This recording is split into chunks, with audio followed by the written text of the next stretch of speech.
Hi, I'm Lori Roberts. I'm your host for Historically Speaking, and if you've noticed, we are in a different spot today. We're in Rowena Cross-Najafi's turf, I guess is the best way to put it. We're on location at the Bedford Historical Society, the Lawrence County History Museum. And we're doing the show on Sarah Schafer, the hottest cold case in Bedford, part 2. And we have got some interesting things today to talk about. But before we start, there were a couple things, if you watched the last installment, that we wanted to double check and make sure we had our facts, which was me, make sure I had my facts. And one of the things was when Sarah came to Bedford, she was living with another boarding house, and that was Dr. Nicholson and his wife. And I went back, I found the newspaper articles where they were being either deposed or they were actually as a witness. And Mrs. Nicholson was on the stand first, and she replied that Sarah had moved in September, or a little before school started, had lodged in their home, stayed until the second week of December, didn't move out until the weekend of the 15th. So she was living with Mrs. Smith in the boarding house, Addie Smith, on the 15th. But she had known her to have the letters. She had been receiving threatening letters, is what Mrs. Nicholson said, but she didn't elaborate on them. Wow. But she had gotten letters then. So this had been going on for some time, according to her. So that was the one, and we looked at that and found that. The second one we mentioned was the connection of Ira Church. And two of the teachers I found in the court transcripts, there were two teachers who were teaching, a husband and a wife, who were with Sarah at the school. Clara and George Friedley. Okay, the first named a teacher in the Bedford High School, the last a librarian at the Bedford Newberry Library. They both stated that shortly before her death, Sarah had said she had been engaged to marry a city official of Elkhart, which is where her parents lived. A quarrel ensued while she was visiting at home during the Christmas holidays, and she had broken off the engagement. The cause of the quarrel was not told, nor the name of the Elkhart man. I don't wish to talk about it, she said moodily. It has been the regret of my life, and I am still trying to forget it. Another man whom the Schafer girl had referred as an admirer was Bert, and his last name was never mentioned, and that was to Mrs. Friedley. And supposedly this Bert had come to Bedford, asked for her over the telephone, begging permission to call on her, and she told him I would not see him under any circumstances. So that puts a little click in the gears, you know. Well, yeah, it kind of calls into question the whole theory that this was Eva and Simpson Lowe and all of that, and Eva's letters and Eva's love life that was the problem, and suggests that maybe it was actually Sarah's love life that was the problem. That could be, and we're going to talk a little bit about that here in just a second. The other thing was, I said Bart, and there was a Bart, and he'll come in during the Simpson, Lowe, and Colonel Voris's slander trial. I mean, they brought people out of the woodwork for that. People love to sue each other then. You think this is a litigious time. They were crazy litigious back then. Oh, yeah. I don't think that was his first time down the pike to sue someone. Sometime if you want to have a really good time, go over to the courthouse and just go through some of those court records. They're ridiculous. And see what People would sue for anything, yeah. Well, those were the two things that I wanted to come back to, because I kind of alluded to it and I couldn't find if it was this person said or that person said. There was two men who came to visit Sarah before the murder from her school, and one of them that was Ira Church, they said. These two men were in her class in Elkhart. and they had visited her at her parents', not in Bedford. So that was a mistake. I found that. Okay, that makes more sense. Yes, Yeah. they had come to call on her, and this is where the, everybody was like, well, there was this Elkhart connection, and that's who probably came to murder her. Well, the father had even said when they interviewed him that they were friends only, and whether he knew that there was something more between her and Ira Church, I don't know, but he said that they were just school friends. Certainly think if they wanted to murder her, they would have murdered her while she was still in Elkhart and not come all the way down here later, unless something happened between, whenever in December she came back up, or maybe she came up after the New She Year or came home something. after Christmas, before the start of the new school year. But was it? Do we know whether it was already January, or it doesn't really matter? She came back in January when school started back. So she would have only been back 2-3 weeks, max. At that, yeah. So we have Sarah being found, and that's where we left off, where in the cab shed, and we talked about some of the articles of things. The evidence. Yeah. So do you want to speak to some of the evidence that, just kind of to give us a review, because some people may not have seen the first episode, and that kind of helps to know what we're, the things we're dealing with. I think I have the list of evidence right here close, and I think you had it too, right? All right, here's the list of evidence. According to Eli Stevenson, who was the deputy prosecutor, he was Simpson Lowe's deputy, there was an umbrella found just over the fence in the corner of the Dunn lot at the entrance to the alley, and this was identified as Miss Schafer's by one of her students, so an umbrella. Then a gold hat pin, and you had a picture of that umbrella last time. Yes. A gold hat pin and a hairpin were found in the mud at the alley entrance. So the hat pin, of course, would have been a long thing that was used to hold the hat through the bun on her head. A 2-pound piece of brick covered with blood and hair was found nearby. A half-pint whiskey bottle was found in the alley 50 feet west of the cab shed. So if you kept going through the alley toward M Street, that's where that whiskey bottle was found. Tracks leading southwest from the shed toward 14th Street. And we need to make sure, if people didn't watch the first program, we had a snow in Bedford that Thursday prior to the sleet and the rain, but there was snow on the ground. Yes, and so it would show tracks. And the alley, as I think we talked about before, was between 13th and 14th and between L and M. So leading southwest, that means headed toward 14th and M from what was basically halfway between 13th and 14th, and all the way over toward L, not too far from L. Yeah, there's our map again. Right. Yeah. So yeah, there's our alley right there. Death Alley. And just to put this into perspective, this would be between the gas station and it used to be the Redneck Picker, and before that it was Premier Remodeling. It's been a lot of things. That building that has a sort of a round piece to it. So the tracks, it says, were almost completely wiped out by the rain that fell overnight, but suggested a large man, and there were lots of large men in this story. Blood had splattered the side of the buggy shed, and the buggy itself had blood on its glass door. So if you think about how high a buggy sat, that would have been pretty high, suggesting that she was standing when she was struck. And then this conflicting information about whether or not she had died immediately. Rigor mortis had not set in, suggesting that she didn't die immediately, and then later there's something about how her food wasn't digested, suggesting that she did die immediately, so I don't think anybody knows there. Doctors Emery, Freeland, and Short did an autopsy. She had 3 fractures of the skull, one over the left eye, one behind the right ear, and one in the upper part of the back of the head, up here. And the one right behind the right ear was the worst one. No other wounds, and here's the thing about the contents of her stomach showed that death had occurred soon after eating, so conflicting information about when death occurred.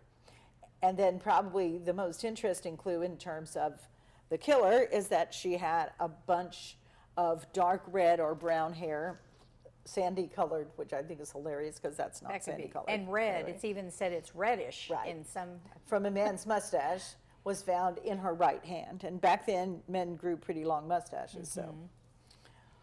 So that was the evidence that everybody had to work with. And then later on, you remember, in one of the newspapers, it was reported that there was a bloody handprint inside her blouse. yes. But we didn't have that from Eli Stevenson. He didn't say that. No, but that was in one of the cross-examinations when people were, they had a list of people that they called to the witness stand to give their eyewitness account. What did it look like? What did, you know? And so that morning, they said there were clearly 100 people who had already gone through the buggy shed by the time the policemen What a horrible thing. were able to come.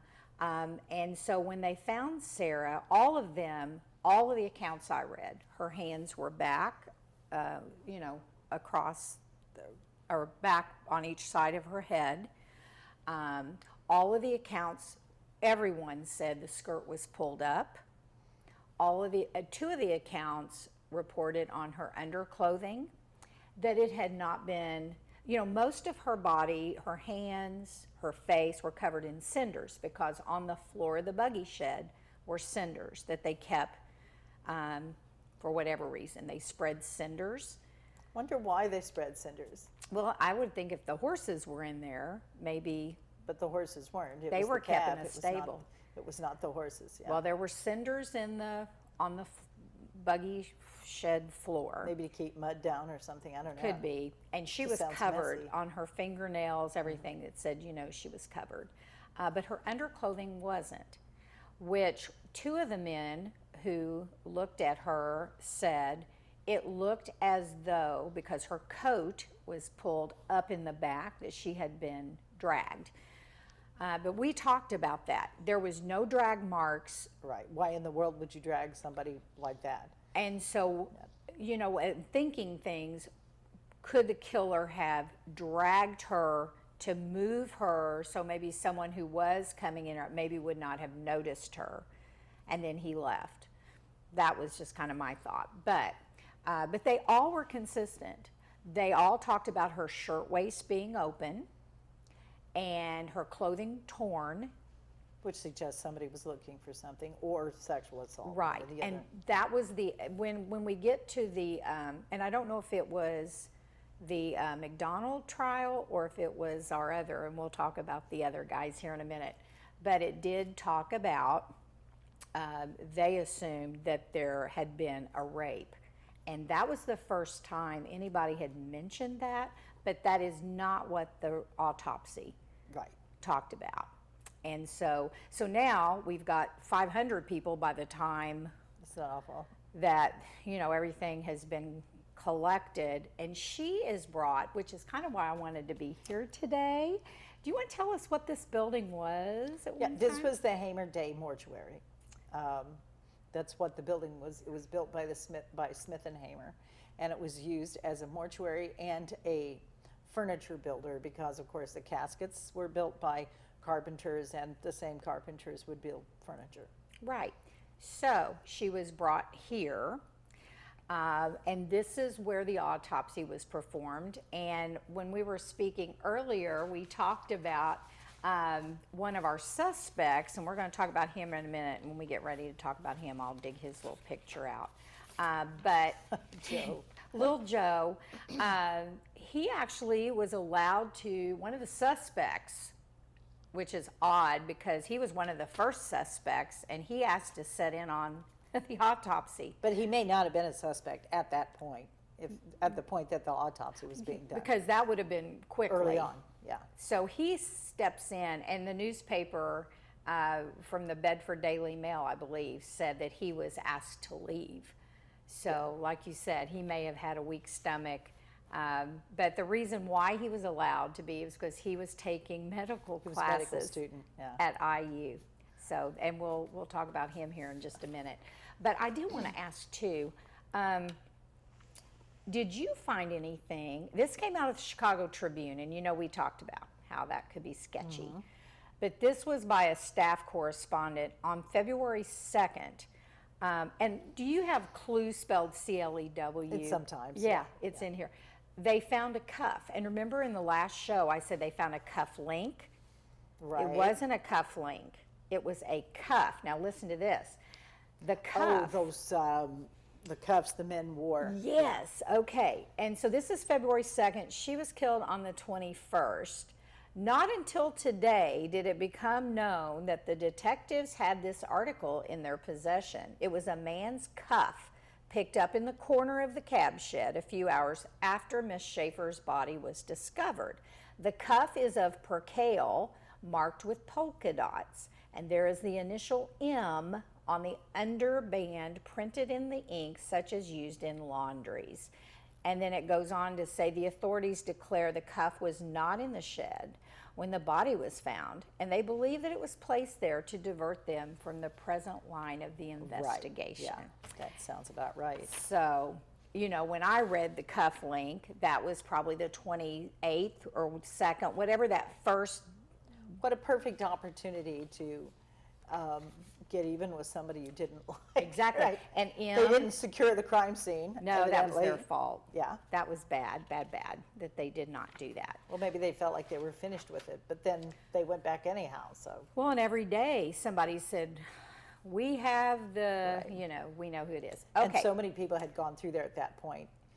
You wonder how many things got taken, you know, by the people as just sort of souvenirs and curiosities and Right. stuff. Yeah. And that was by the time the trials had come, and I believe that was one of our other suspects who actually went to trial.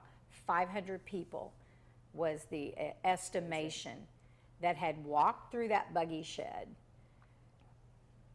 Police work was very different then than it is now. Absolutely. And they did say that they had used fingerprints. They used fingerprints, but it was messy. The technology was available. Yes, it was. A year before it had been But- used. I didn't, when we did this before, I didn't see any indication anybody had done fingerprints, because what were they going to do it on besides the brick? That would have been a good place Well, to use the it. buggy. Supposedly Correct. they had done the buggy, and it was messy, is Well, what if the they said. buggy was being used as a cab, think how many fingerprints would have been on it. Exactly, exactly. Every time somebody got in and out of it, Put there would their be new hand. fingerprints Yeah. on it. You couldn't do anything with that. All right, so now let's get to our suspects, because right. we have some interesting suspects. We do. And I'm going to let you kind of give us, and I'm going to try to find their pictures while you are giving us the 411. Well, we have to start with Joe Heicher. Okay. So And here's Joe little Heicher was a Joe. college student, as you mentioned. He came from one of Bedford's best families. He was a good-looking young fella. Was a good-looking fella. They lived in a big house on 16th Street where the CVS parking lot is now. And as Joe Heicher told it, he had no relationship at all with Sarah. But he had told her that her lips were just begging to be kissed. He was a little forward. I don't know what school of how to pick up a girl he went to, but it's one that hopefully closed soon after. It didn't work. So he told her that, and I guess she yelled at him in no uncertain terms and told him to get lost. So he was a suspect because he might have harbored some kind of, you know, ill feeling towards Sarah, and that might be the reason that he murdered her, except he didn't murder her. He had a good alibi. He was coaching a basketball game on J Street. I always wonder where exactly on J Street there was a basketball court. But anyway, and it scared him because he got taken in for questioning, and I guess they kind of gave him a hard time. And he said that he would never kiss another girl as long as he lived. Well, that didn't last long. No, that did not, because he did that- marry and have kids. And he also became a very respected eye doctor in Louisville. Yes. So Joe Heicher, nice try, but he was not a suspect, really. And Sarah had written about him because her parents knew about Joe Heiger. Yeah. And her sister, who lived in Chicago, Edna, one of the sisters, she had written to her and mentioned that not the name, but a young man caller had to be escorted out of the house. And she had called another woman in the house in order to rid herself of this caller. Was that Joe That or was, somebody else? So- well, it's assumed that it was Joe Heicher. It was a young man but we don't know caller. for sure. That sounds very persistent for Joe. He doesn't come across in the documents that survived, and in his later life too, as the kind of guy who would really push himself. But you can't tell. Well, You and really they can't tell. even said during the trial that he was mentioned, and they said that he was never considered to them to be a suspect because he was just a foolish schoolboy. And is he basically. had a pretty ironclad alibi. Yeah. I mean, if you're the coach of a basketball team that's playing at the Right. time, and nobody sees you leave and come back, then obviously you were in that gym the whole time. So Right. Joe Heicher, I think we can check him off the list. Okay, check. Okay, well, the next guy who was arrested was Harry. His name is Harry Bear, and Bear is spelled B-E-H-R. So it's not Harry Bear, B-E-A-R, which Poor would be guy. funny. And he had been found with blood-stained clothing and scratches on his face. So he said that he got into a fight at the polling place. There had been an election on January 19th. And elections back then were much rougher than they are now, fortunately. Thanks be to that. Thank you, yeah. Yeah. So he said that that's why he had the scratches and blood. And Harry himself pointed out something interesting, that the Schafer family had said that Sarah chewed her fingernails down to the quick. So she couldn't scratch anybody because she had no fingernails. He also admitted under questioning to using opium, which that was a drug of choice back then. And wasn't that that dude Cook? I believe somebody reported they got their opium. They were with her. Oh, really? Yes. And they got it from her? From Yes, this dude she Cook? was. Yeah, She was their dealer? she was their dealer. Well, it was not that unusual, opium. A lot of people used opium. And Harry claimed that it gave him nightmares, which I don't know anything about opium, whether it gives you nightmares or not. No. But that someone had reported that he had woken up screaming, that he had a woman's blood on his clothing, and he had killed a woman. That was his nightmare. The other thing about Harry Bear is he was 6'2", just like the guy in the long overcoat. But he was not sandy-haired. He had dark hair. But remember the description of sandy hair, it could cover a whole lot of territory. And the picture I have, he is clean. Boy, he looks like a young Really? boy face. And I'll hopefully get that and send it to Maria so she can edit that in. But he has a very young, fresh face, no whiskers, nothing. So Well, the police evidently were satisfied that Harry Bear was not the killer of Sarah Schafer. What of other things he might have done that he might perhaps should have considered Right. not doing, like getting in a fight at the polls and using so much opium he was having nightmares. He was not a killer, and he was released. okay, so he's our, check him off. Then I've got James McDonald, and this is James McDonald. Yeah, James McDonald has a real scary face. Yes. He definitely had not had an easy life. He was 29 years old. He drove a coal wagon, and he made the mistake of telling officials that he had passed the alley on the night of the murder. He said he walked home in front of, down L Street, like north on L Street, in front of J.D. Alexander and Sarah Schafer. And he said that when he crossed 14th Street, he passed two rough-looking men at the corner. Now that would have been at the Death Alley corner or Dr. No, Duncan's? at Dr. Duncan's Okay. at 14th and L. Okay. Right? Yes. Yeah, as he crossed over, Okay. he crossed 14th Street. And then because he said those things, the Pinkerton Agency, according to Stevenson, pounced onto Jim McDonald like a lion on a helpless child. Yeah. He was a perfect suspect because he was a little disreputable, and he had been at the right place and the right time. So he got questioned by the prosecutor, Simpson Lowe. And we know Simpson Lowe may or may not have been looking for somebody to frame for this because he may or may not have had something to do with this Right. murder himself. But the public was already thinking that Simpson Lowe had something to do with it because of his alleged relationship with Eva Love. Right. So the papers were just full of sympathy for McDonald, saying that McDonald was just a stooge, and that he was a cover-up for the real murderer. Now, is he the one, or am I getting him confused? Was he a wife beater? Yes. Okay. His wife was afraid of him when he drank, especially.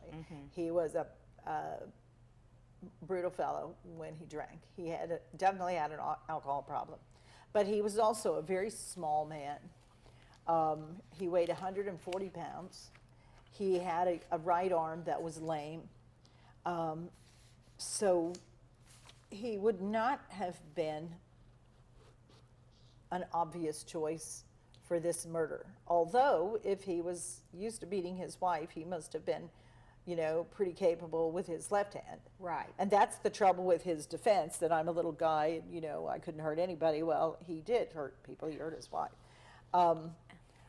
But he claimed that he didn't know Sarah Schafer, that he was drinking at the Ingalls Saloon on I Street, which would have been like 3-4 blocks away. Yeah. And that Ingalls, the owner of that saloon, said that he had left with a half-empty bottle of whiskey. And you remember that whiskey bottle got found west of the murder location in the alley. Right, like they were Or leaving. in that direction anyway. So if he was walking from I Street to where the bottle was found, he would have gone right past the murder location. Right. And his wife, when she returned after being at her mother's, noticed that his clothes were hanging up on the line where he had washed his clothes and hung them up.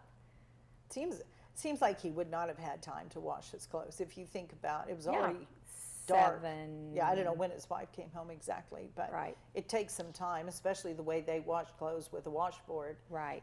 That seems strange, but as if he might have washed them earlier because it would have taken a while. Yeah. And why would you hang things on a line in a If you hailstorm or whatever You're was right, going it on was that night? raining and sleeting. I mean, Yeah. it's not like they were going to dry out there. Yeah. He's not the most intelligent criminal we've had to Right. talk about. Okay, so he's put on trial. Right, and he did say that he threw away the empty bottle, but he didn't remember where. McDonald had a hard time in the trial because he was not terribly coherent, not perhaps intelligent enough to really understand what was going on and what the prosecutor was trying to do to him. But it didn't matter because he was found not guilty. He did get religion. They said he got baptized Good for him. during the whole episode because he I wanted didn't to. remember that, but that's He great. did. He Yeah. got baptized, got right with God. And then after they kind of started pulling back on him, he decided religion wasn't his thing. And I think he got away from the whole church thing. Yeah. Well, if he'd It been didn't serve him. If he'd been convicted, he might have. Yeah. He might have stayed with religion. Right. So there was this story that one of the lawyers for McDonald's had a grudge against Simpson Lowe. Lots of people had grudges against Simpson Lowe, and so that particular trial seems to have been the seed of this public belief that Simpson Lowe was trying to cover up for somebody else, possibly himself. Right. And Lowe, there was, because he was on the school board, he was the president of the school board. So he was, which was interesting, he was one of the ones who came in, identified, was there when they identified the body. He walked down with the principal and another teacher. So he's been at every spot of the Right. His office was just across the square from Yes. where we are now. Where the he was not extension very, office. yeah, he was not very far away. Yeah, so he had that connection. Okay, so James McDonald is found Checked off the list. not guilty. Then we have Browning and Evans. Yeah, you've got the notes on Browning and Evans. I've forgotten a little bit about them. Browning was married to Dude. Which is a strange name for a woman. a madam, I guess is a nice way of calling what she was, at a brothel outside of town. And they had divorced, and she had hooked up with supposedly one of the lawyers, attorneys, because, not hooked up in that way. Bad choice of words. It's like, I don't remember the But in story, this but I'm all case, ears. everything's possible. But they had, because of the reward, she had gone and told her story, and they had supposedly agreed to split the money if she had come up with the killer, and she pointed the finger at her husband, X. For what reason? Because supposedly he had told someone that he had been paid by Simpson Lowe to, with this Evans, be at the spot where Sarah was murdered and to do away with her. So these potentially the two shady looking men that James McDonald saw. These are the guys that were in the rickety jail, as it's called. Now this is the rickety old jail at Bedford, Indiana, will not hold Schafer murderers. Right. We remember about the rickety old jail that the new jail, which is actually the old jail, which is our house, was under construction at this time. It was being built in 1904. So there was something called the calaboose. It must have just been a little, but that's a block building. It's a block house. It's not wood. And they escaped. Was through the hole in the roof. Was it McDonald? Somebody else. I remember there were a couple of escapes from the calaboose during the time that they were using it. Yeah. And they got him back and brought him back. But long story short, Dude Cook, she was not considered reputable, right? Because she had a little bit of secondhand knowledge from the spirit world, or so she. And there had already been, and this isn't a joke. There really was a clairvoyant from Louisville who had contacted. And what did she say? Well, they didn't publish what she said. They just said a clairvoyant had contacted the Louisville detective Hager, I believe, who came and did some of the work, helped the police. This was somebody with the Louisville Police. He was an investigator, and he was contacted by this clairvoyant, but they dismissed the clairvoyant. And we don't know what. And we don't know what that was clue said. No clue. So Browning and Evans were dismissed because of Dude Cook. Dude was not a reliable witness. Right, and so now we have those marked off. However, that story is a very similar story with a different perpetrator to the one that comes up in 1981. Right.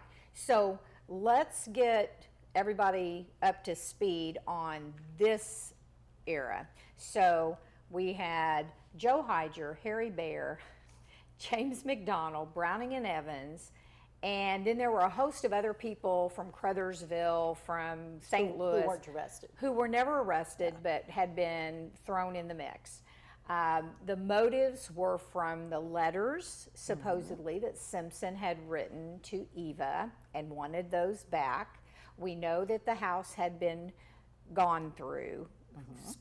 So that was our other motive, searching for something. We know that Sarah had written letters to people and had talked about being uneasy. We know in one of the newspaper accounts of the trial that someone reported that she had asked for people to escort her home from school or events at night. So she was nervous.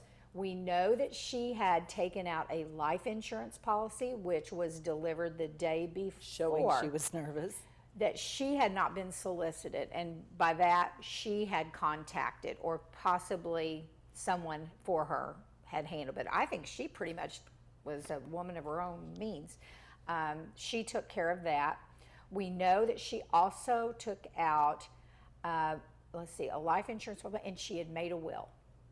which for a 21, 22-year-old woman is very unusual. All of those things. And so all of these things have happened from the time she's arrived at Bedford, from September to December. She's taking care of all these things. Why did she move away from the Nichols? It said she was lonely. Which could mean she felt threatened because she was by herself. She was by herself. And so when she moved into the Addie Smith home, Eva Love was there. Right. And so they only knew each other about a month. But they were teachers, so they probably had known each other in the circles. Maybe, they yeah. They weren't at boarded, the same school, though. But they boarded together. They boarded together. But before boarding, they took their meals together. When she was with the Nichols, did she board at Mrs. Yes. Johnson's? So, Yes. So they already knew each other from Mrs. Johnson? Probably Right. so. Okay. The other was, of course, Sarah had a secret, not Eva. Maybe Sarah had the secret because she was very, Mrs. Johnson had even received letters, anonymous letters, from people saying they knew who had killed or they had killed. And that was, the police had those letters. But we don't know what happened to We them. do not know what happened, but that appeared in the transcript that I read when they interviewed her.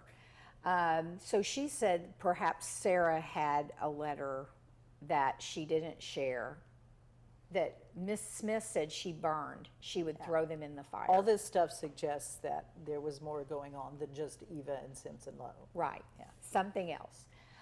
The other was a spurned love interest and then a crime of passion, which is what some of the people had alluded to. You know, the dress was torn, the skirt was up and such. Okay, so we've gone through the trials, and now basically the motive kind of shifts from who killed Sarah Schafer to how are Simpson Lowe and Eva Love connected to this. And so then we get his arch nemesis, Colonel Voris, who also was a Civil War soldier, who basically, they seem very cordial in these little bits of things that I've read, but if you know how to read these people, they did not, I don't think he would walk across the room to spit on him if he was on fire. Colonel Forrest took the gloves off.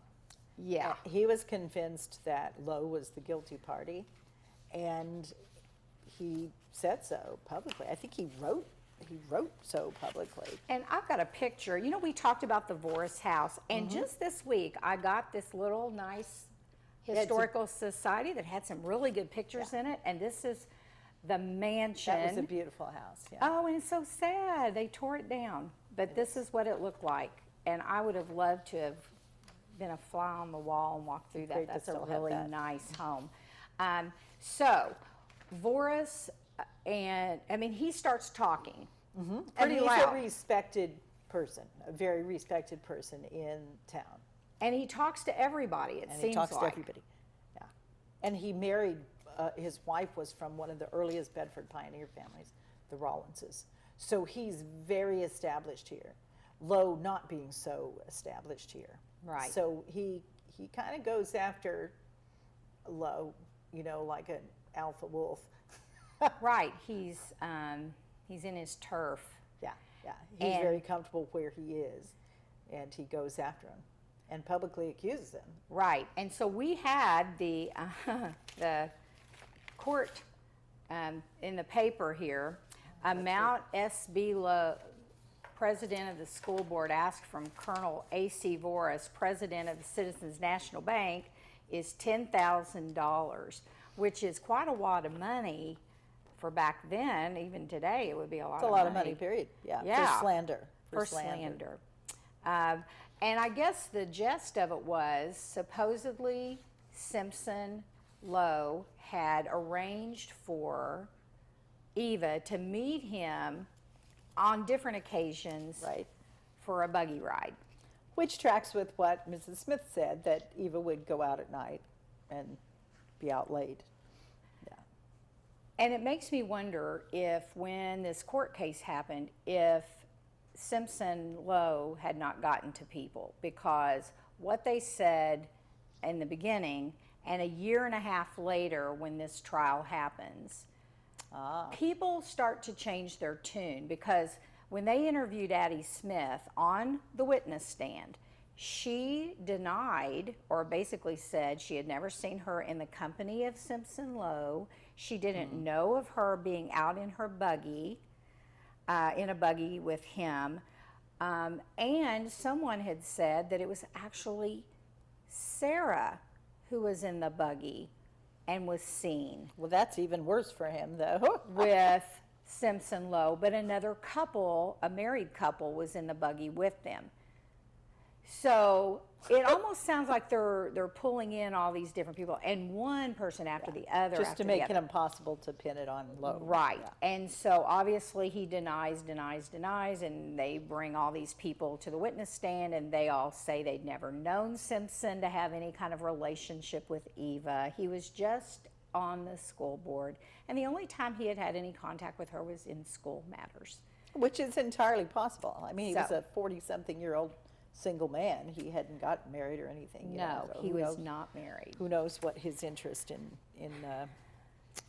Eva or Sarah might have been, because we can't rely on the witnesses anymore. Well, we know and- he intimidated people. And this is where we find out we get some of the sensationalized things Right. that come into the paper, because now that we're in this trial, they call Eva, they call the doctor that she went to see, and everybody is suspect on what was the connection. And so right after Eva returns from Indianapolis, which would have been the weekend that Sarah died, she's back at her home, parents' home in Seymour. And all of these people from Bedford go visit her. Addie Smith goes and visits her. And Because she's not well. because she's not well, and she didn't return to the boarding house. So she went to check on her. Arda Knox, one of the other teachers, went to visit. And oddly, Simpson Lowe and a Mr. Reed. And I believe that Reed was either part of the police department or something to do with his attorney. But Reed goes with him. They go to talk to her, and she's in her, Miss Love is on the couch, and she is not well and doesn't want to speak to them. And so they're there around 20 minutes, which we talked a little bit before, and I said, makes you wonder if they're not getting maybe a story together or whatever. But they leave, and then they come back to depose her later and bring a stenographer. So that Later being another day. another day After she's healthier. where she's able to talk. Now, I also found that this doctor that she went to was a Dr. Klopp. This is the one in Indianapolis, And it was a lady doctor that she went to see. which was pretty unusual for Right, 1904. Emma Callop. I'm sorry, I said her name wrong. And she was the one who, at her sanatorium, had treated Eva for her injury. And this injury came out in the trial. You know, why was she in Indianapolis? Because they interviewed the nurse in another newspaper article that she was deposed, the nurse who took care of Eva while she was in the hospital. And this nurse said that the arrangements for her to have the surgery at Dr. Callop's was arranged by a gentleman. And she did not know who the gentleman was or say, but it was a gentleman who had made the arrangements for her to be there. And I believe I also read that arranged for payment as well. And I'll have to go back and look for that again. But it says here that when Ms. Callop went into the hearing this morning, it was practically admitted that her license to practice will not be revoked, although the board has recently taken summary action against several physicians on the same charges preferred by the board's own detectives. Well, charges. that she performed an An abortion. abortion, right. And so that was the wrongful conduct that they're referring to. Yes. And they do not come out and say abortion, but it said that she submitted to treatment at Dr. Collip's office. But Eva's injury that she supposedly got a year or so before, what was it named exactly? What was that called? A dislocation of the womb. A dislocation of the womb. Whatever Which that might mean. I looked that up. I typed in Victorian female issues. I forgot what I typed, and it came. And I typed that in, and they called it a prolapse, Prolapsed uterus. which was another. Could have been. Which Didn't would be have to very- be, but very it could be a painful. tipped. They said it could be a tipped uterus, which would make sense because she complained of her back. She complained of her legs hurting, and not being able to stand. And that's why she had gone to see Dr. Duncan, who had treated her over the last year for And that. then referred her to this specialist in Indianapolis. Right. And that was this other part that I read where that, and when they called Eva to the stand, she said that she had no reason to have services of an abortion because she didn't need those services. That was not what she went for. She recounted falling at Erie School, and that this had been something ongoing. And Miss Smith said that she had not been well. Does a fall cause a prolapsed uterus? That I don't know. I mean, I'm pretty clumsy, I don't know. but either. I think you would have really had to just whack something. yourself the Yeah. right way to Yeah, do that. That seems like, Yeah. anyway, who knows? So, but Yeah. anyway, that was in the trial came out. They talked about possibly Lowe had paid for her. He would not be the first, right? Right. I mean, right. And that's a kind of a classic scenario. exactly. And so that was, and I don't know if we showed, I think we showed Miss Eva the You did, last yeah, time. yeah. Right. So pretty girl. young. Very pretty. So during this trial, it was brought out that, you know, this was something they thought had happened, that the two of them had a relationship. He had paid for her to have an abortion. And then, oddly, once the school year was over, she leaves. Right. 1905, she's gone. Minneapolis. And Not clear how she chose to go to Minneapolis either. No. What that was about. And one of the things I did find, and I didn't see this until Saturday night, one of the days that Miss Love was supposed to testify, she was ill at her brother's, I think in Mitchell. She did not come to court that day. She had brain fever, and brain fever was encephalitis. But what they said in this newspaper here of the court case, this is the reporting of the court case, that it had been brought on by emotional distress. Well, certainly she would have had some emotional distress. So brain fever was sometimes what we would call encephalitis today. I mean, we like to demonize Eva Love, but I if you know. think about being Eva Love, she's what, like 19 or something? 22 by this time. She's She was 22 by older this than time. what we thought. Okay, so here she is. She's young. We know the house she grew up in was in Mitchell, and her parents have, for whatever reason, her mother's gone, and her dad has remarried and located in Seymour, which is further away. Her brother is still in Mitchell. She's living by herself at a, very tender age, really, in Bedford, and may or may not be the mistress of a powerful man. And then her friend Sarah moves in, and Sarah is either being threatened by somebody outside of his entire triangle, or Sarah's being threatened because of that relationship that Eva has. And then Eva goes off and has some sort of a physical problem that requires surgery, and while she's doing that, her roommate is killed. Right. Brutally, violently killed. So And that's a lot of stress. The letter that is found in the room by Mrs. Smith, is addressed to Eva, and it's from Sarah. But we don't know the contents. But we don't know the contents, and it's not mentioned. No one will tell what the secret is. They called someone to the stand, and I forgot the gentleman's name, and he would not reveal the secret.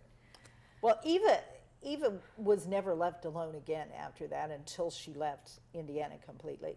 People would come up and talk to her on the train, and she would think she was just talking to nice people, and it would turn out they were trying to get information out of her. So, Right.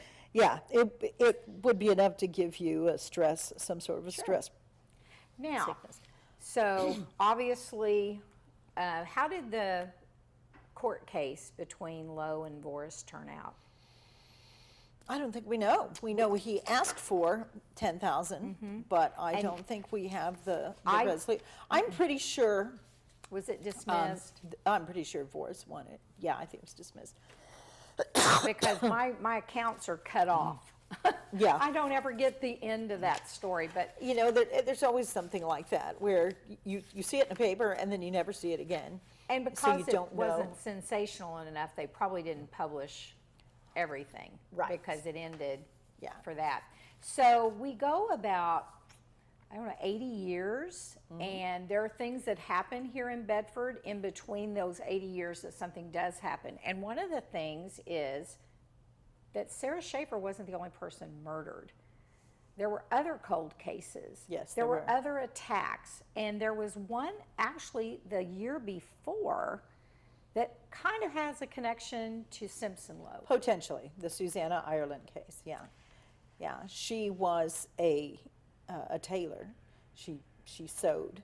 And if you can envision the south side of the square, all the way over to the west side, you know, if you go around the corner and walk south on 'Cause I the Street, tracks. yeah, there were more buildings, row buildings, sort of like the downtown buildings, along I Street, not the tracks. The tracks were on J. So this is the One block right, this the way. east side of the Yeah. square. But then you turn and you're headed away from the square. In one of those buildings, which coincidentally, the back window where Susanna Ireland did her sewing would have looked out on the back side of all of those buildings on the south side, including the entrance that Simpson Lowe used to go in and out of his apartment and office that he rented on the second floor of what's now the Cooperative Extension Building. So Susanna Ireland is sitting there, and she can see the stuff, people who come and go from the backside of Simpson's building, right? And I would imagine he had some pretty shady people, just from what we've Just turned from up. what we know, yeah, Right. about him. So Susanna Ireland, in the middle of the day, is murdered in her sewing room, and it's gunshot, as I recall, The back of the head, execution style, and her murderer is never found. Her daughter and son-in-law are accused, but they're not even anywhere close to there at that time. Cora Weeks. Weeks.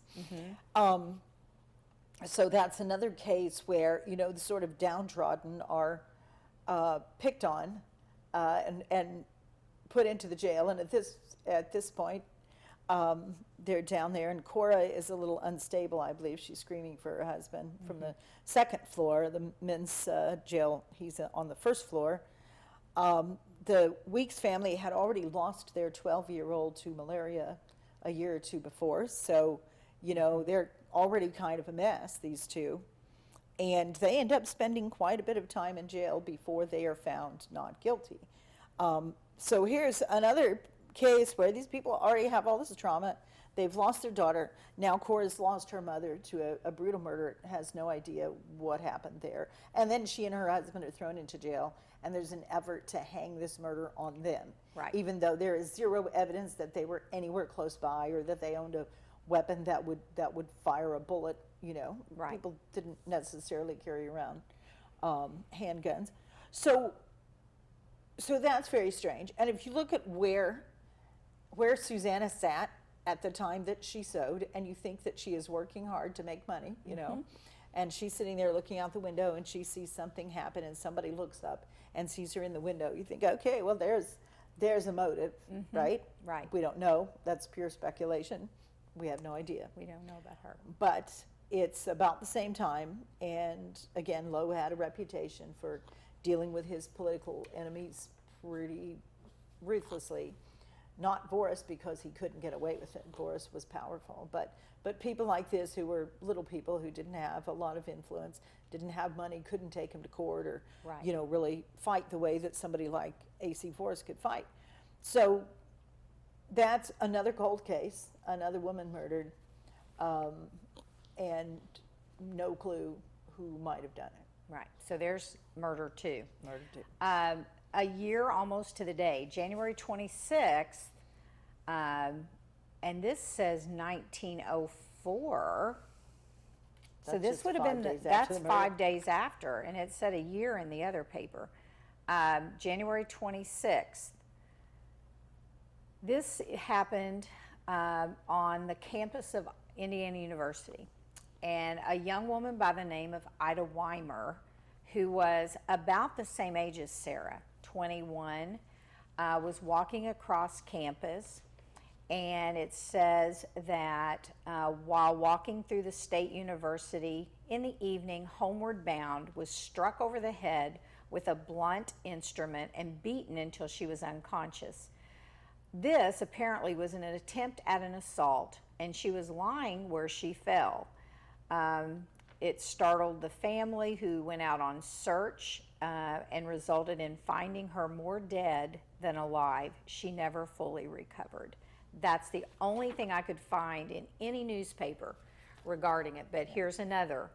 Do we have Not too far away, a we have- serial killer or something. That's kind of what I wondered. Yeah.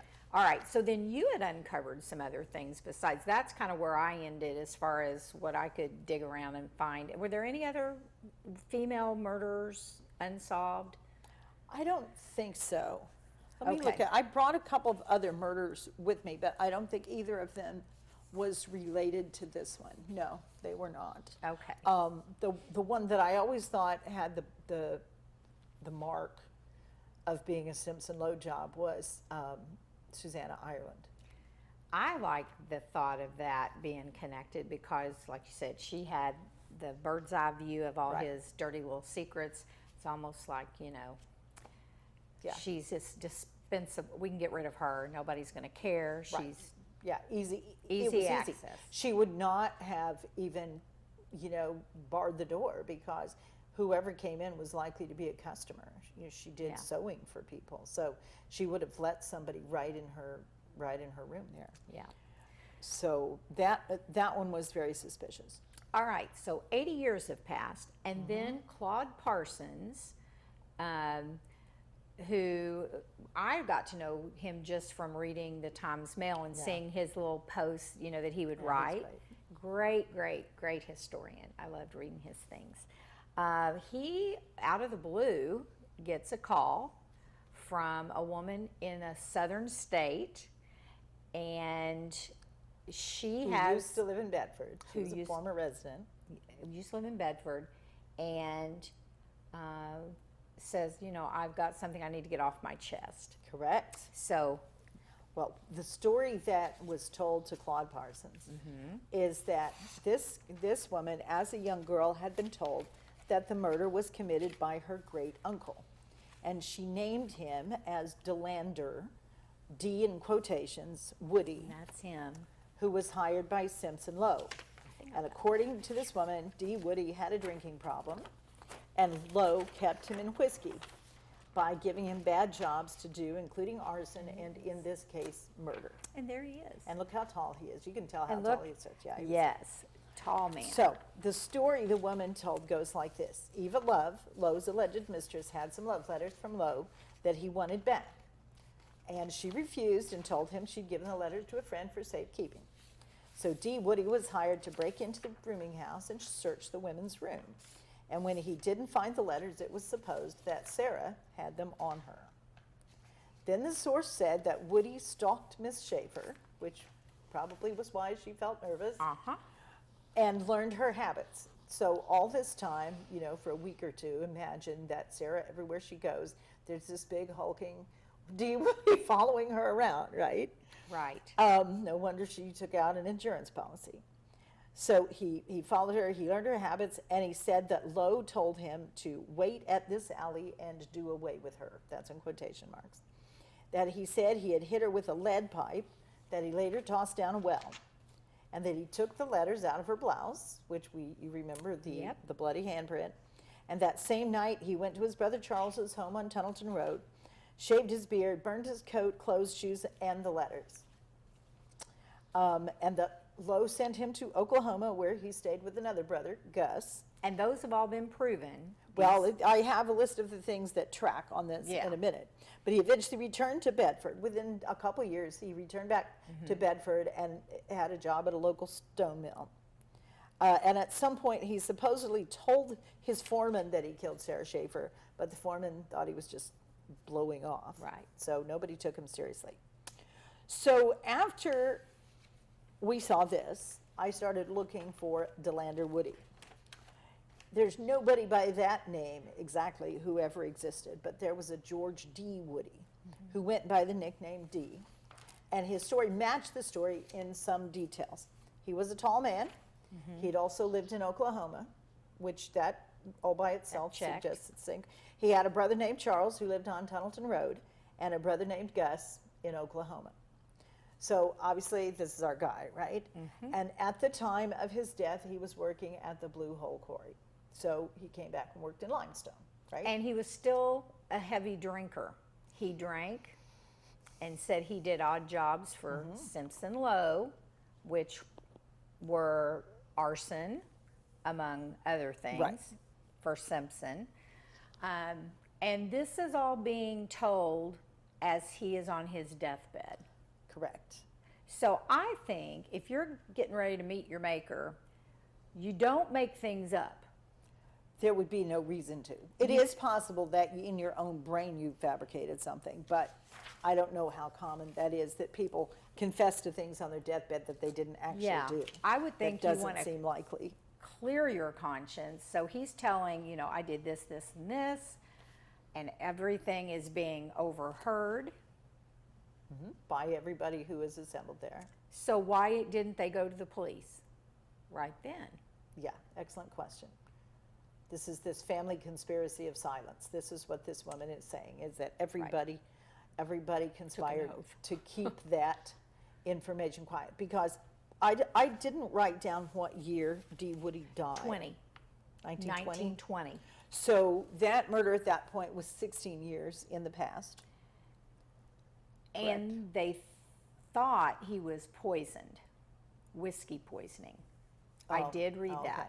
Well, bad whiskey. Family members thought he had been poisoned by bad whiskey because, as you know, they said that he was in pain. There was no autopsy, but the coroner, when they came to get his body, I guess, from what they described, said that yes, he probably had been poisoned. Poison whiskey. Well, poisoned? Yeah, it could be intentionally or unintentionally, because lots of people die from bad alcohol all the time. And if he's telling probably Simpson Lowe, because Simpson Lowe was still alive, thought, well, you know, I'm still living. I don't really want him to Lowe confess. married the widow Zollman, Alice Zollman. Yes. What, like it was 12 years after the murder, so 1916. The same year that Eva Yes, Love. Eva married Ward Hunter. So it's 1916. So then D. Woody dies in 1920, 4 years later. Right. And Lowe doesn't die until 29. 29.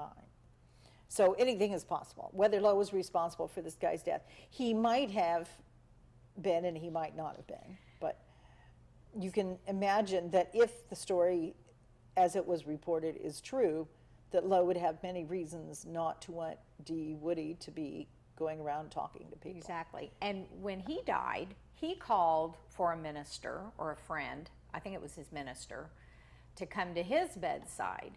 And even Eli Simpson did. And Stevenson made that comment that if you had any doubts on his deathbed, he made one last statement: I had nothing to do with the death of Sarah Schafer. So, maybe he didn't, but he may have paid somebody to have something to do with that the would death. be having something to do with it. I still think he had. I don't know. And since it's this time of year, Let us just add one more piece of information, which Okay. you can do whatever you want to with, that when we did the Who Killed Sarah Schafer walk in October of 2011, there is a paranormal group here who investigated the stairwell of the building that Simpson Lowe lived in, the back stairwell. And they recorded what a powerful male presence that was very chatty until they said, "Did you kill Sarah Schafer?" And then he wouldn't talk anymore. Then when they investigated Death Alley, they had a spirit that was female and identified as Sarah, herself as Sarah. And when they asked Sarah who killed her, there's a whispered voice on the recording that says Lowe. Very So- clear. Yeah. Did you hear that? Did you get a chance? Well, just to review that? talking with, Yeah, it was very clear. It was pretty scary. That. Yeah. So do whatever you want with that information, but Right. that is another piece of this puzzle. Now, and I think that's going to be a revisited, going to go back alley? and, well, the Simpsons office, and a couple of the places where these people are buried. so there's a plan afoot.